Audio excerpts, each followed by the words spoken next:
I guess the doctor will be looking for reasons as to why perhaps the symptoms have been occurring, looking for a bit of a pattern perhaps in terms of times of the day, have there been particular things that have been triggering off the symptoms, how long they've been going on for.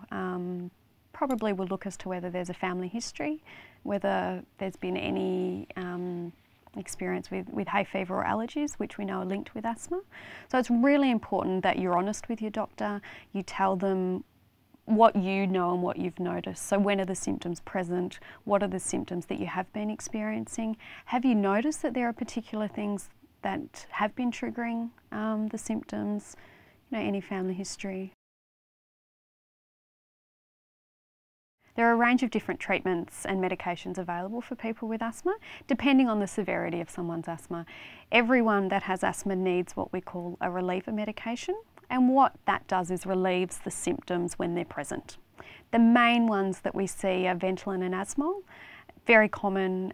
There are two others called Aramir and Bricanol as well, and it's very important that anybody with asthma, regardless of how minor or severe it might be, has access to reliever medication all of the time. Preventer medication is a long-term medication, so it needs to be used morning and night by the person with asthma, regardless of whether their symptoms are present. So by using it morning and night in the long term, it's working to control the symptoms and prevent them from coming. Often people, when they're prescribed a preventer or a combination medication, will utilise it initially as prescribed by the doctor, but when they start to feel better, they'll stop taking it. It's really important for anyone who is prescribed a preventer or a combination medication to continue taking it as the doctor has prescribed. The reason is that it needs to be taken daily in order to control their symptoms.